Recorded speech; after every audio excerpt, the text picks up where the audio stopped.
pela oportunidade, por essa possibilidade de trazer a professora Maria Lúcia, uma das grandes especialistas em direito do trabalho e sindical, atua fortemente nas áreas de direitos humanos. Vou falar um pouquinho da biografia dela, aí eu já passo a palavra para a professora. A professora Maria Lúcia, ela é advogada formada pela USP, pós-graduada em Direito do Trabalho e Previdência Social, mestranda no Master Universitário de Direitos Humanos e Democracia e Globalização na UOC, Universidade Aberta de Catalunha, pesquisadora do Núcleo de Pesquisas CNPq, PUC Rio Grande do Sul, Grupo de Trabalho de Tecnologia e Sindicalismo, com a coordenação da professora Denise Pires Fincato e o professor Gilberto Stummer. Ela é sócia fundadora da Benhame Advogados, atuando desde 1988 com consultoria para empresas de diferentes portes e segmentos, na área consultiva em recursos humanos e negociações sindicais e civil contratual. Ela é membro da Comissão de Compliance da OAB e coordenadora do GT de Compliance Trabalhista e Sindical. Membro e vice-presidente do Comitê de Direito do Trabalho da IABA, Inter-American Bar Association, e membro do Comitê de Direitos Humanos da mesma associação. Professora Maria Lúcia, a palavra é toda sua. Mais uma vez, obrigado pela sua presença e por aceitar o nosso convite. Obrigada a vocês. O Alisson está sendo um parceiro bem forte ali no nosso GT também aqui em São Paulo, de compliance trabalhista. Acho que é um tema que cada vez mais vai se desenvolver. Acho que essa área está muito relacionada a questões de direitos humanos, né? E os direitos trabalhistas são, na sua essência, considerados direitos fundamentais. A gente vê um movimento mundial, né, de responsabilização das empresas e de autorresponsabilização das empresas em cuidar do assunto de uma maneira mais cuidadosa.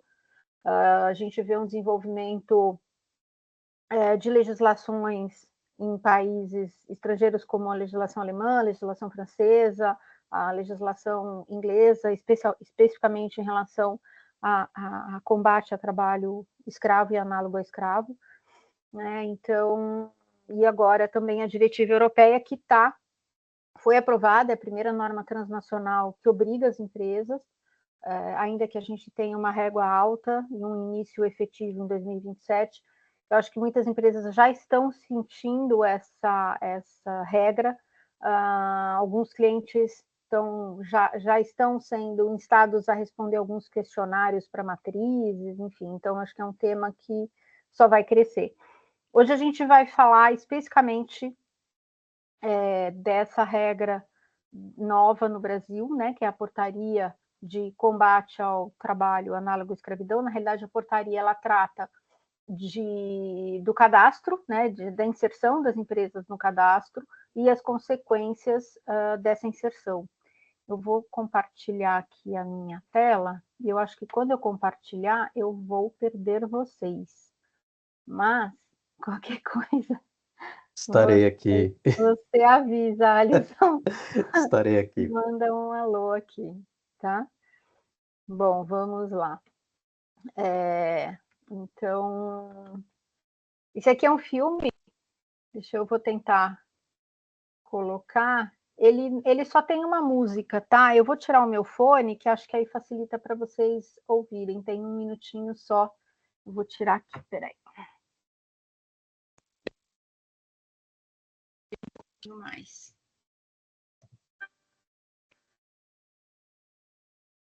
The Sustainable Development Goals. A new development agenda with 17 goals and a universal commitment to end poverty, hunger, and reduce inequalities. to make our planet cleaner, safer, sustainable, and to work together to fill our lives with opportunity through health, education, justice, and prosperity. Decent work helps us achieve all of these goals. But what is decent work? Global polls rank access to jobs as a priority. And not just any job, quality jobs. Not just any work, decent work. Decent work means dignity, equality, a fair income, and safe working conditions.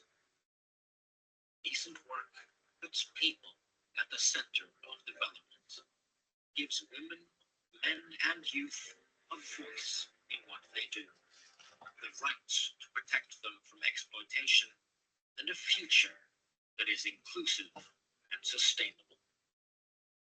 Decent work drives sustainable development. Decent work for a better world.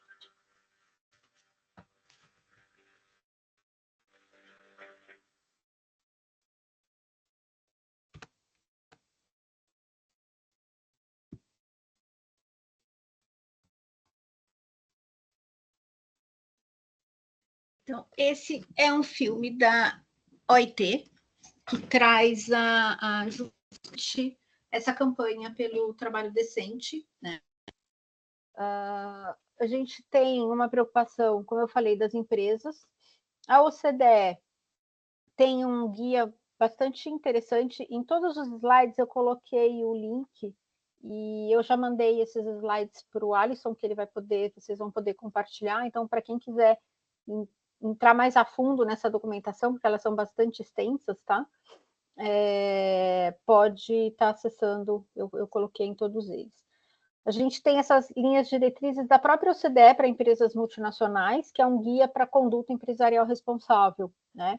E nesse guia já se recomenda que se realize uma diligência devida baseada no risco para identificar, prevenir, atenuar e comunicar as formas como se lidam com os impactos negativos reais e potenciais nas áreas abrangidas pelas diretrizes, que envolvem também o direito do trabalho.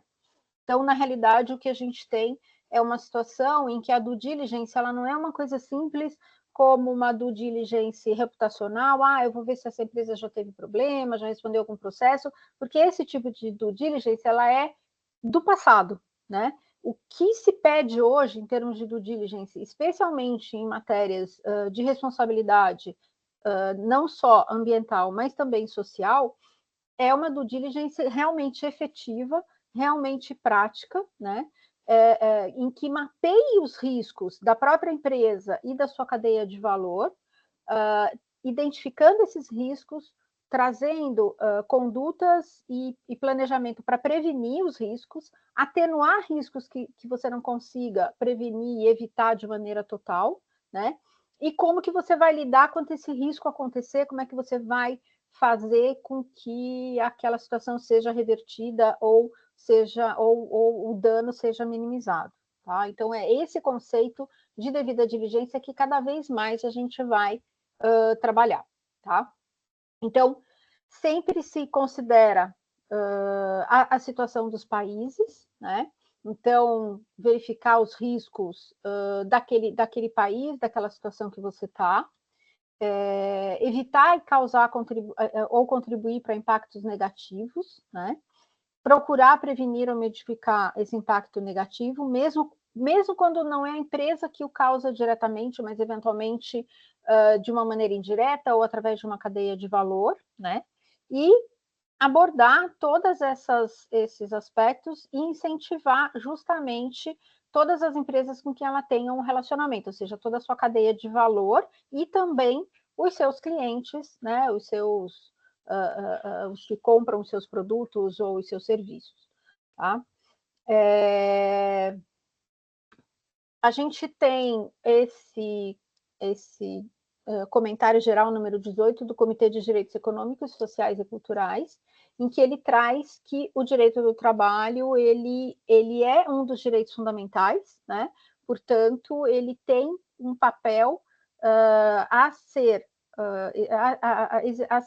exercido na relação de trabalho, mas envolve direitos humanos, porque quando você fala, por exemplo, de segurança do trabalho, medicina do trabalho, você está falando de saúde, que é um direito fundamental. A saúde é um direito fundamental à vida. Então, existe essa relação do direito do trabalho com um direito fundamental. A OIT, ela traz regras que são as convenções, que é considerado como se fosse o núcleo duro da OIT. Então, são regras fundamentais. Dentre essas regras, a Convenção sobre a Abolição do Trabalho Forçado, que é de 1957, né? Então, a idade mínima para admissão no emprego, proibição de ação imediata para eliminação das piores formas de trabalho infantil, proibição da eliminação das piores formas de trabalho infantil atualizada em 99, e a Convenção sobre Igualdade de Remuneração entre Trabalhadores, tá? E a Convenção sobre a Liberdade Sindical, que a gente não tem no Brasil, e a aplicação de direitos de organização e negociação coletiva, que é a 98. E a Convenção sobre Trabalho Forçado ou Compulsório, que é de 1930. Essas convenções, por que a OIT chama de regras fundamentais? Ela entende que mesmo que o país não ratificou e não trouxe para o ordenamento interno essas regras, eles devem ser e podem ser cobrados a cumpri-las dentro da OIT, se são países que estão dentro da OIT, apesar de não ratificar aquela convenção especificamente, tá? E a convenção também sobre discriminação no emprego e ocupação, que é de 1958. Então, vocês podem ver que eles não são muito antigos. Também ligada à questão empresarial, você encontra vários materiais justamente de cuidados com os riscos em direitos humanos. Esse guia que eu trago aqui é um guia que é bastante interessante para quem trabalha com due diligence e quer conhecer um pouquinho mais de como fazer. O guia da OCDE também tem.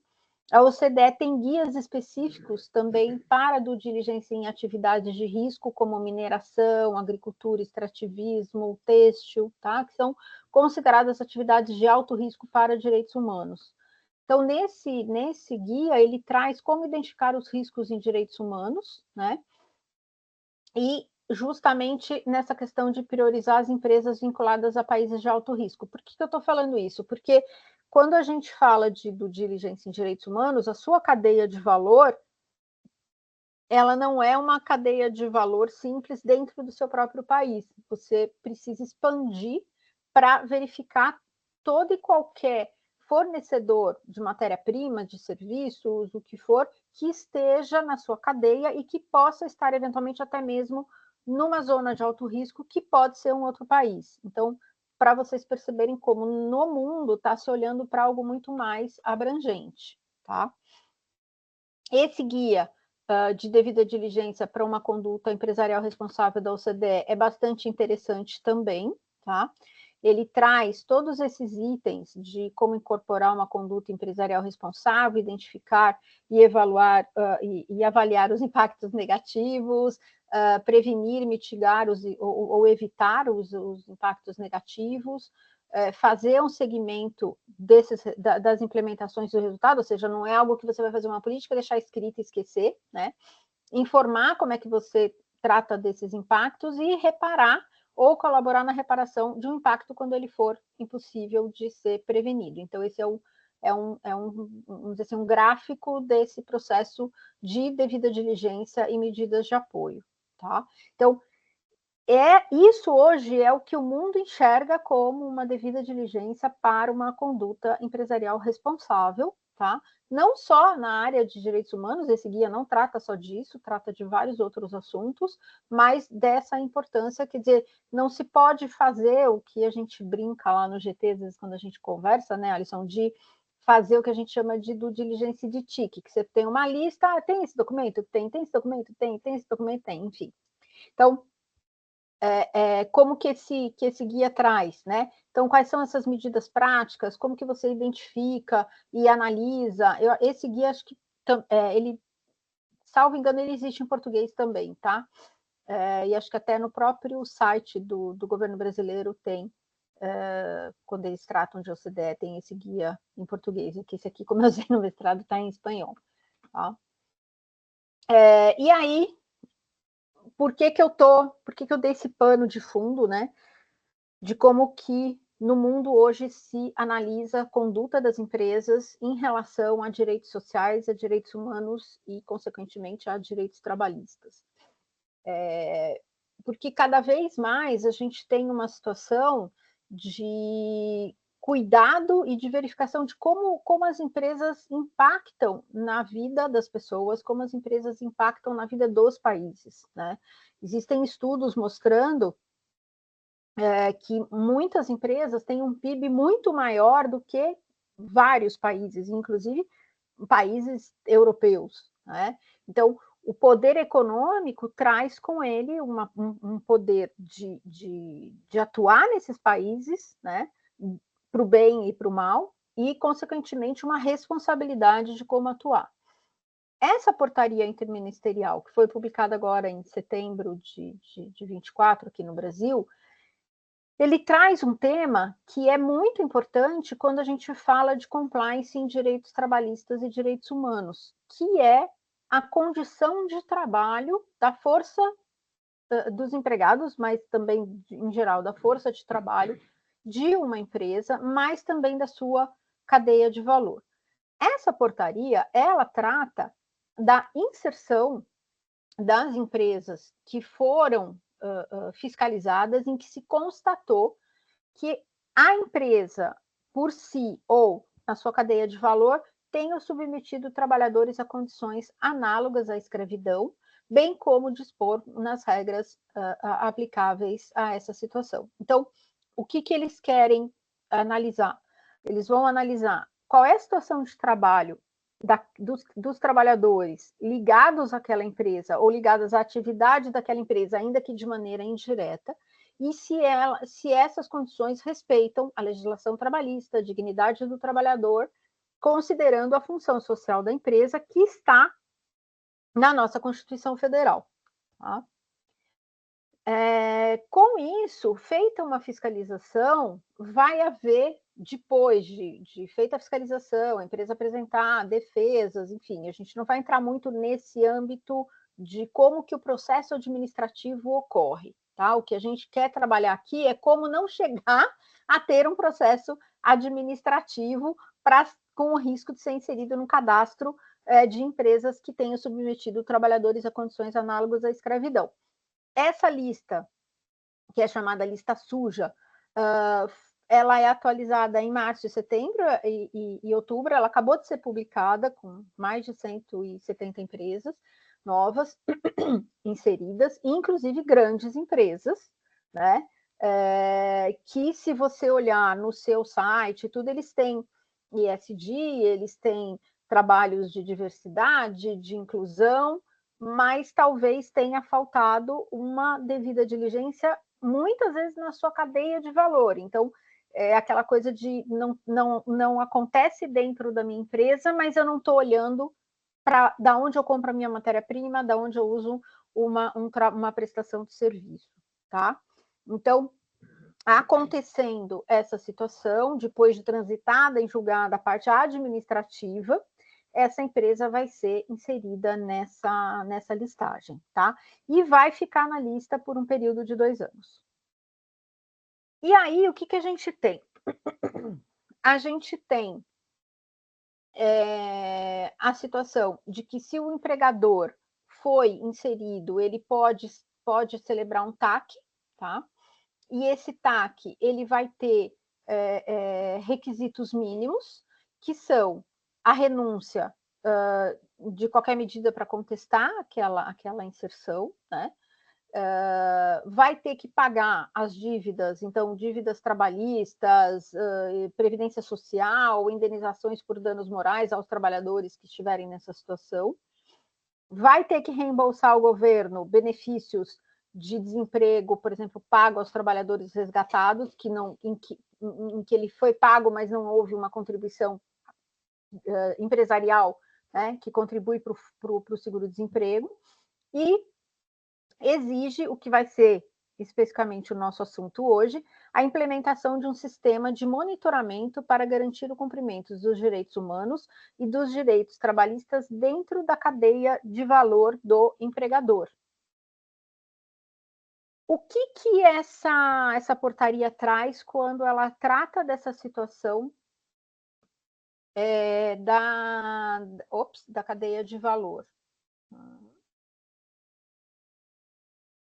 Ela traz uma situação de... Daí, deixa eu vir para cá. Vocês estão vendo? Alisson? Ainda não. Não? Será que caiu? Não. Peraí. Deixa eu voltar aqui e fazer uma nova. Compartilhar de novo, peraí. Deu uma caída aqui.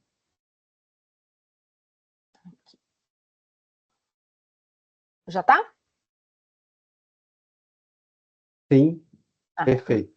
Agora, Então, ok. vamos. Então, quem tiver o TAC vai ter que criar o Programa de Gerenciamento de Riscos e Respostas a Violações de Direitos Humanos, né? Então, quando você lê a portaria, ela fala assim, as empresas que estão no artigo 7º, nesse artigo 17, que são as empresas que estão assinando um TAC, vão ter que criar o Programa de Gerenciamento de Riscos e Respostas a Violações de Direitos Humanos e Trabalhistas, tá? E aí você pensa assim, só vai fazer isso quem tem o TAC, né? Então, o que esse TAC estabelece de maneira geral? Que eles têm que abordar e reparar imediatamente qualquer violação de direitos humanos, né? Tem a responsabilidade de monitorar e tratar as violações que se estendem aos trabalhadores contratados, tanto diretamente por eles, como pelos contratados por meio de prestadores de serviços terceirizados, fornecedores ligados à atividade econômica do empregador, né? E tem algumas exceções para trabalhadores envolvidos em serviços essenciais, que estão definidos na Lei de Greve de Atividade Essencial.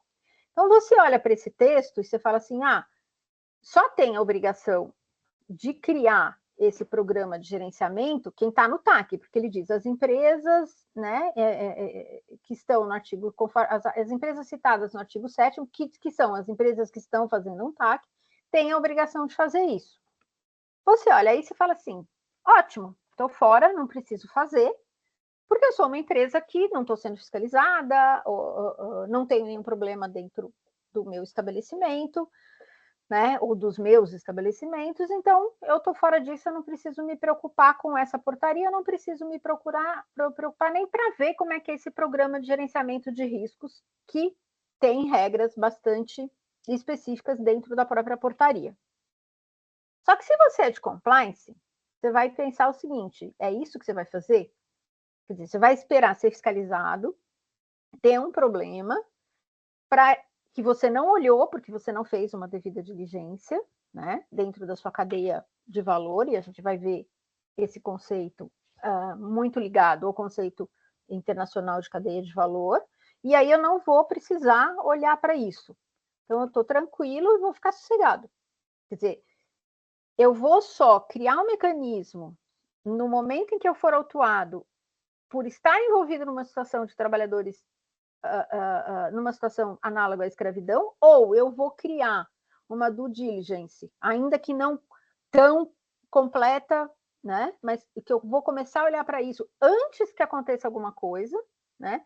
Antes que a minha empresa esteja nesse cadastro de empregadores que tenham submetido trabalhadores à condição análoga à escravidão. Então, esse pensamento nessa portaria, para mim, é o principal objetivo de alguém de compliance que realmente olhe para a compliance como uma prevenção, né? Para que a empresa não tenha problemas legais e para que ela não tenha problemas reputacionais. Tá? Então, o que eu vejo nessa portaria é um guia para que você comece a fazer um trabalho preventivo. Então, não vou esperar criar esse programa no momento que eu tenho um problema. Vou começar a olhar para ele, né? e vou cuidar para que nada aconteça.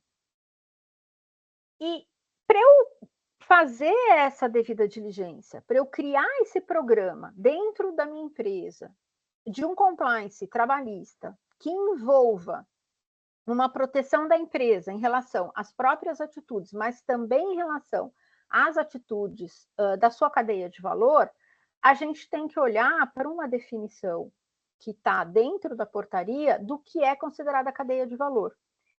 Então, pela portaria, o conceito de cadeia de valor é todo produto e serviço de uma empresa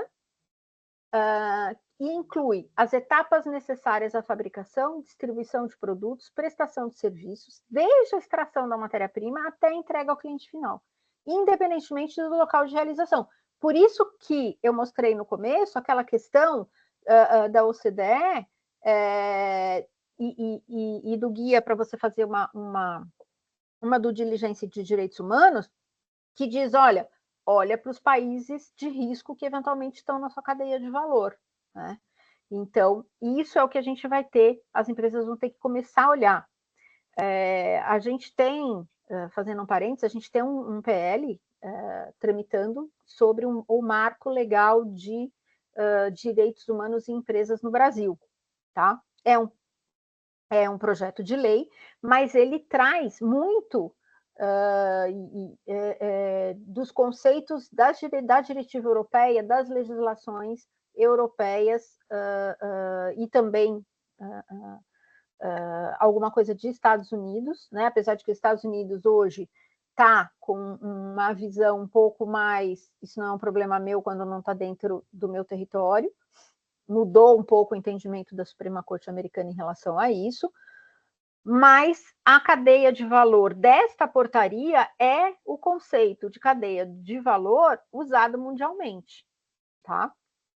E o fornecedor é qualquer pessoa, física, jurídica, pública, privada, nacional ou estrangeira, bem como os entes despersonalizados no âmbito da cadeia de valor, que desenvolva atividade de produção, montagem, criação, construção, transformação, importação, exportação, distribuição ou comercialização de produtos ou prestação de serviços. Então, vocês podem ver que o conceito é muito extenso, né? Ao contrário da diretiva europeia e de algumas leis estrangeiras que trazem a responsabilização da devida diligência, normalmente no teu primeiro estágio, né, imediatamente abaixo da tua atividade, então os teus primeiros, vamos dizer assim, os teus primeiros terceiros, né, e não para a cadeia desses terceiros, a cadeia dos terceiros, ele entra de uma maneira indireta, porque normalmente quando você tem, inclusive contratualmente, essa questão de obrigar o fornecedor a ter esse cuidado, você acaba exigindo que ele também tenha na cadeia dele, tá? As diretrizes do plano, elas estão no anexo da portaria, a gente não vai falar todas aqui, mas eu aconselho que todos leiam com bastante cuidado. E, já caminhando aqui para o nosso encerramento, né, estou nos últimos slides, eu trouxe algumas matérias de algumas legislações já vigentes, né, a diretiva europeia começa em 2027, apesar do pessoal já estar, das empresas já estarem se preparando, analisando, levantando material, porque é muita coisa que tem que olhar. Mas, assim, isso aqui está só aqui. Essa preocupação de cadeia de valor, né, ele está só aqui. Então, a gente tem a legislação alemã de devida diligência, né, que traz as consequências para as empresas prestadoras ou para as empresas que estão na cadeia de suministro ou a cadeia de valor. As empresas contratantes, né, o que ela considera? Que ela tem que cumprir as normas de direitos humanos e ambientais também na sua cadeia de valor. Então, ela tem que exigir na sua cadeia de valor que os seus parceiros comerciais, os seus parceiros de atividade empresarial, tenham e respeitem salário digno, segurança no trabalho, acesso à água potável, enfim, eles estabelecem várias coisas. Para vocês terem uma ideia, numa das outras apresentações que a gente fez lá no GT de São Paulo, uma das matérias que eu trouxe foi justamente a pesquisa do Pacto Global no Brasil, né, em que 0% das empresas brasileiras se preocupa com a questão do salário digno, tanto dentro de si mesma como na sua cadeia de valor. Então, vocês verem como são coisas que a gente tem que olhar. E uma das coisas que ela traz nesse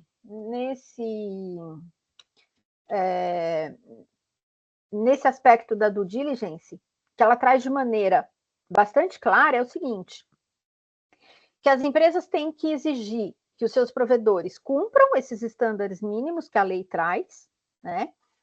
Mas que o cumprimento de devida diligência unicamente através de garantias contratuais por parte do provedor, aquela cláusula, o contratado se obriga e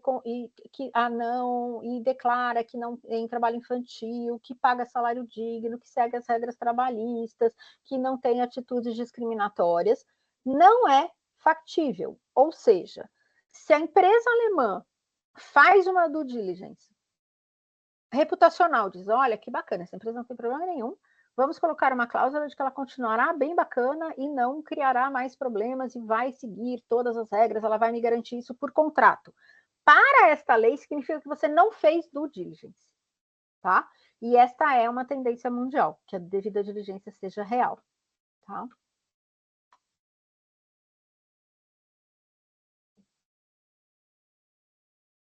E aí a gente tem também a lei francesa do dever de vigilância, tá? Tanto das casas matrizes como das empresas que são contratadas por ela, ou seja, da cadeia de valor, né? E ela entrou em vigor em março de 2017, na França, e ela traz a obrigação, a casa matriz na França, ela se responsabiliza por todo o seu grupo social, então, societário, ou seja, filiais, empresas controladas, ou seja, grupo econômico, de uma maneira abrangente, mas também a cadeia de valor dos subcontratados e provedores, tá? Então, essa lei, ela traz um mecanismo para tirar uma cobertura corporativa, né, dessas matrizes francesas, de que elas não se responsabilizavam porque o problema era na cadeia de valor, porque o problema era numa filial num outro país, porque era de uma empresa controlada que ela controla, mas não controla a sua atividade. Então, a lei traz isso e diz assim, olha, tanto faz, meu amigo, tá na sua cadeia, é controlada por você, é filial sua, a responsabilidade é sua, tá? Esteja em solo francês ou não. E aí a gente tem também na Inglaterra, em 2016, né, uma cláusula de transparência da cadeia de provedores, na lei, especificamente na lei de escravidão moderna, né, que é o Anti-Slavery Act. Então, ele traz a obrigação da transparência na cadeia de suprimento e ela exige que essas empresas, tanto a empresa inglesa, né, ela tem que fazer uma declaração dessa questão de escravidão e ela tem que publicar esse relatório dela, tá? E em vista de tudo isso que a gente viu, né? O assunto é extenso, mas assim, eu estou tentando dar só uma pincelada para que realmente as pessoas percebam, as empresas percebam, compliance perceba quão grave é o assunto e como isso está mundial, não dá para você querer se esconder em algum lugar e não ter. Então, você tem alguns cuidados, aqui é bem uma dica bem superficial, tá? Cada um vai ter que olhar para o seu próprio negócio, mas na fase de proposta, deixar para compras definir, eu vou contratar isso, eu vou contratar aquele, com base, por exemplo, na melhor proposta, e a melhor proposta ser quem tem o melhor preço, a gente sabe que trabalha na área trabalhista que não tem milagre com preço de mão de obra. Se está muito diferente o preço, levanta uma red flag, porque tem alguma coisa errada, tá? Você tem que verificar as certidões de ação trabalhista, verificar se tem TAC no Ministério Público, as certidões de autuação trabalhista, a influência societária na área trabalhista. Então, se eu estou contratando, por exemplo, uma prestação de serviço, se aquela empresa pode fazer aquele serviço, se ela tem expertise, se ela vai, de repente, contratar uma mão de obra de uma maneira mais informal, ou ela não tem aquela condição e vai quarteirizar sem eu perceber, né?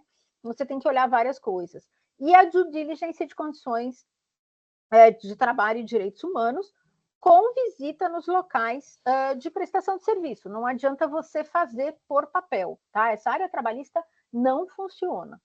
E você tem que ter, nessa do diligência de direitos humanos e condições de trabalho, é um trabalho multidisciplinar.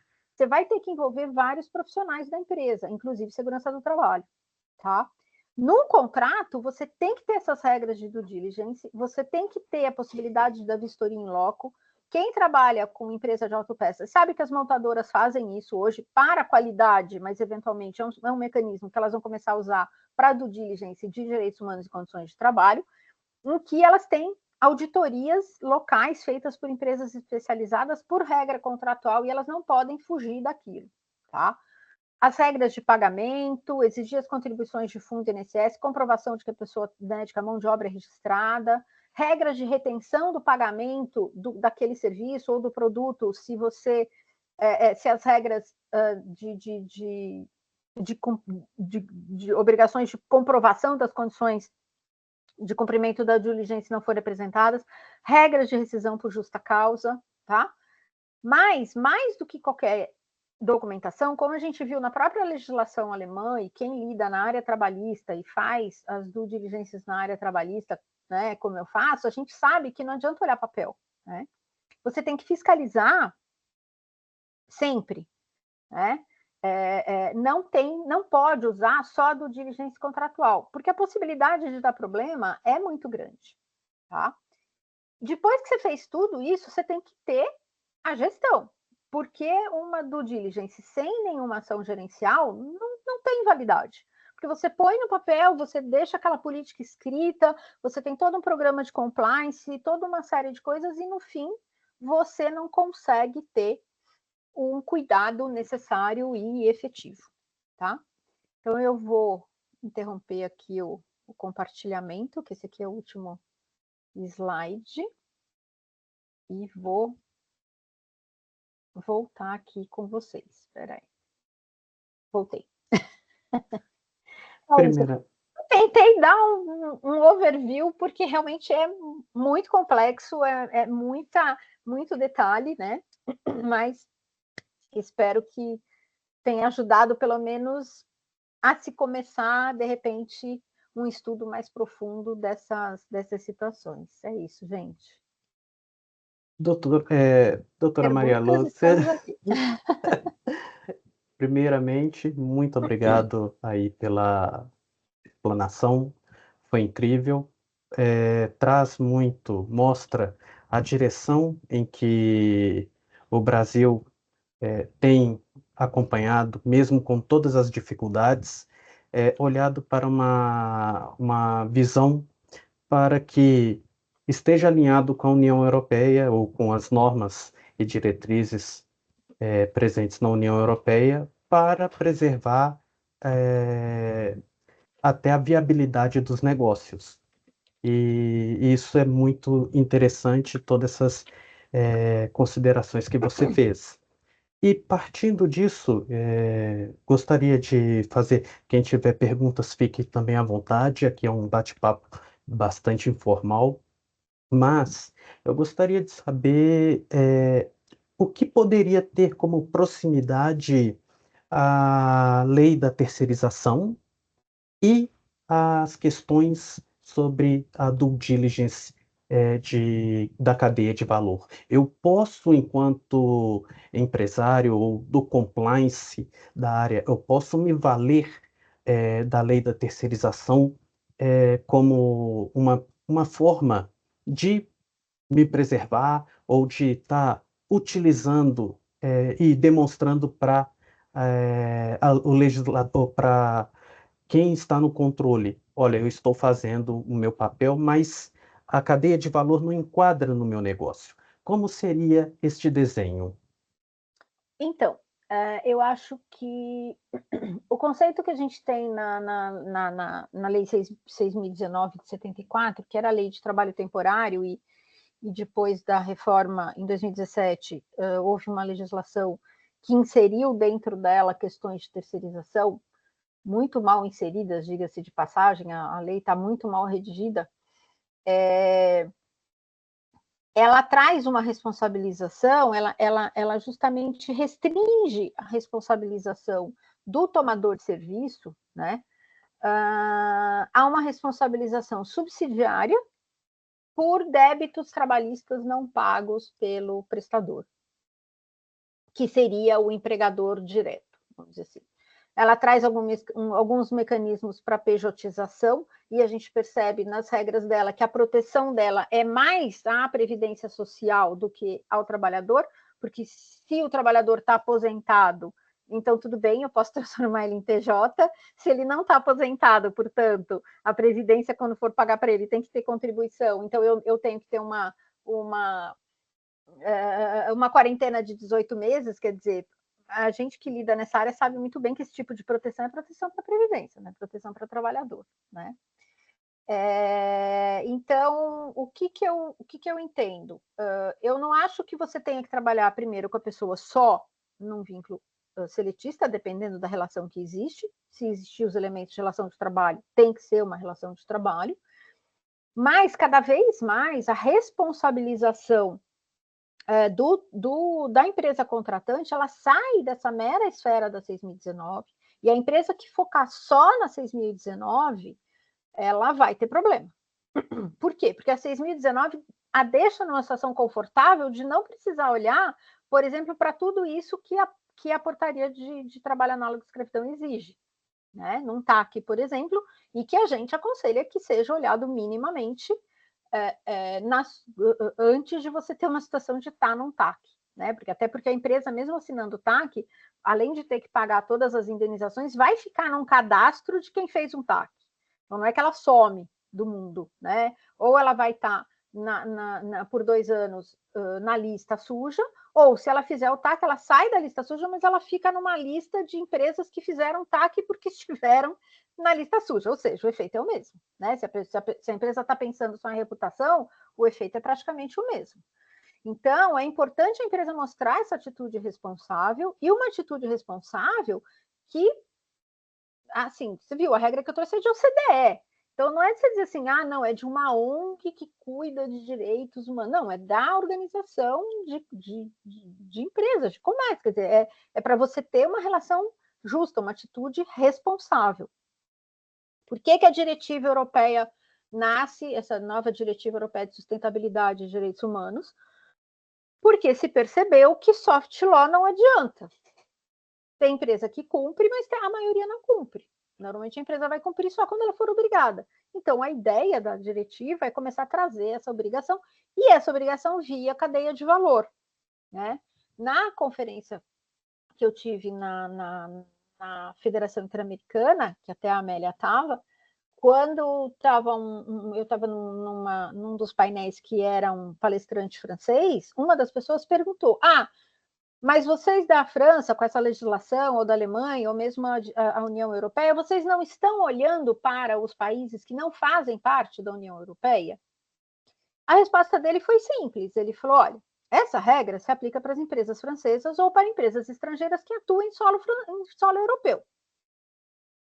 Se você está fora do solo europeu e você não é uma empresa europeia, não é controlada, nada te obriga a cumprir. Mas é seu livre-arbítrio. Você quer fazer negócio com uma empresa europeia, você vai ter que cumprir. Você não quer, o mercado europeu não te interessa, não tem problema. Ele foi bem direto. Então é mais ou menos isso. O mundo está caminhando para isso. Você quer ter negócio, você quer desenvolver o seu negócio internacionalmente, você vai começar a ter exigências desse tipo de due diligence, né? Não tem jeito. E se olhar só para 6.019, vai ter problema. Perfeito.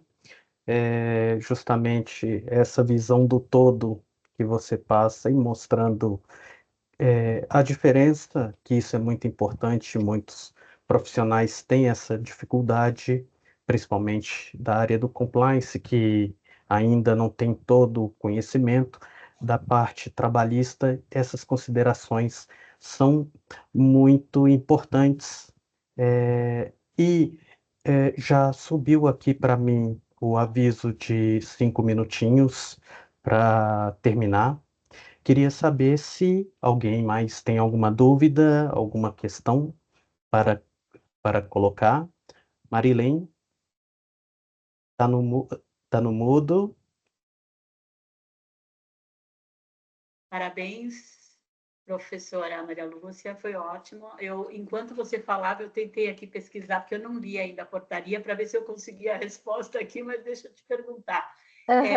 Essa portaria aqui, ela é dirigida para as empresas, né? Eu, como sou da área condominial, sei que o nosso tempo é curto, os condomínios aí estão inseridos aonde? Eles têm essa obrigação, pelo que eu entendi, eles estão equiparados aí com empresa, eles têm essa obrigação, porque eles são empregadores, é lógico que eles não têm ambiente salubre e tudo, mas não é só o ambiente, é o tratamento também dos trabalhadores. Então, quer dizer, a pergunta seria, os condomínios estão inseridos e eles têm que fazer aí, tem que ter a cadeia de valor e tem que fazer esse monitoramento também, como as empresas, é isso? É claro que a cadeia de valor dele vai ser menor, né? Porque você vai ter, às vezes, um serviço terceirizado de portaria, de segurança, alguma coisa assim, mas é ligado a todas as pessoas jurídicas, né? Então, todo mundo tem que olhar para isso, nem que seja de uma maneira preventiva, né? Para poder se precaver de ter algum problema, de ser envolvido. Vocês viram as reportagens, saíram do cantor, nunca lembro se é Leandro ou Leonardo, gente, eu sempre me confundo. Mas, enfim, dele. Mas eu só arrendei a minha fazenda. Eu, tipo, eu não tenho nada com isso. Eu arrendei para o cara foi lá e foi preso, foi considerado trabalho na escravidão, agora que eu estou na lista.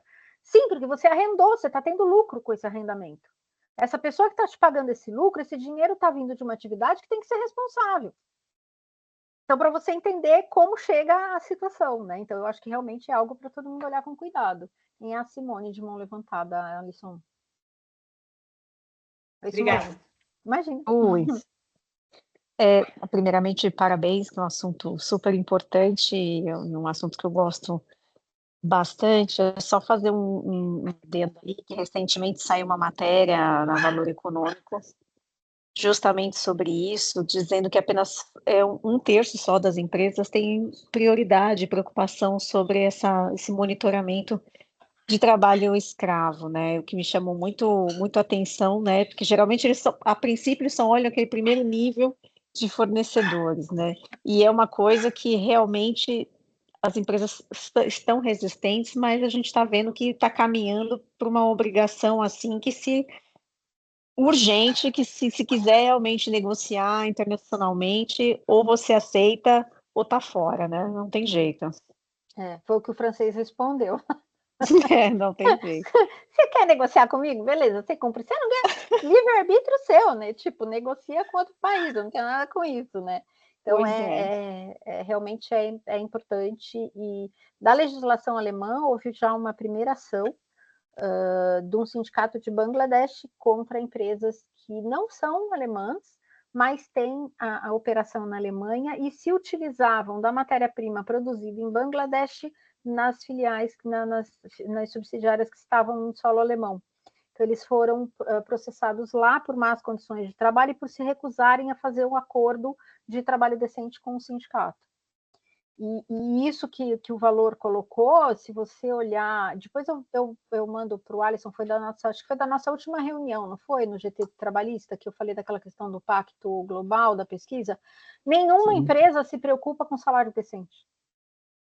Nenhuma. Sabe que é nenhuma? Nenhuma. O índice é 0. Então, assim, uma hora a coisa muda, né? É o que eu sempre falo, não adianta ter no site um SG bonitinho e de repente está caindo uma lista dessa. Exatamente. Né? Enfim, é isso. Chegamos no... Sim, pessoal, queria agradecer. Qualquer coisa, pode entrar em contato comigo, que eu ficarei feliz em fazer esta ponte. Gostaria também de convidar a todos para tirar uma foto final aqui. Quem quiser, fique à vontade para abrir a câmera. E para o webinar que a gente vai ter em São Paulo, dia 18. Fica o convite também, vamos ter um webinar dia 18, falando também sobre esse tema, aprofundando um pouquinho mais. Inclusive com o Ministério Público do Trabalho, que a gente conseguiu convidar. Exatamente. Bom, vou tirar a primeira foto aqui. 1, 2, 3. Deixa eu ver se ficou ok. Ok, deixa eu ir para a segunda página. Vamos lá. Um minuto. 1, 2, 3.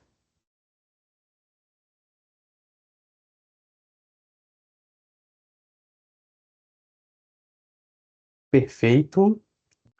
Tudo ok. Quero agradecer em nome da Comissão de Compliance da OAB de Minas Gerais e a presença da professora Maria Lúcia. Obrigado por ter compartilhado um pouco desse conhecimento. E nos colocamos, você será sempre muito bem-vinda para novos temas. E queria também agradecer a todos os presentes aqui, alguns rostos conhecidos, e dizer que esse tema não se esgota, vocês vão ficar ainda sabendo de mais informações para a semana que vem, e convidando a todos para aprofundar um pouco nesse tema, que é muito importante. Obrigada, gente. É isto. Alisson, depois você vê que o pessoal que pediu se ia ficar gravado, onde que vai ficar, para a gente poder divulgar, que teve pessoal aqui de São Paulo que não ia conseguir entrar, mas queria. Com certeza vou verificar tudo isso. Pessoal, mais uma vez, boa noite, muitíssimo obrigado pela Obrigada. atenção. Tchau, gente. Até mais. Obrigada, boa noite. Tchau, gente. Tchau, tchau. Parabéns, Boa noite doutora a Maria todos. Lúcia. Obrigada. Parabéns. Tchau. Obrigada, Alisson.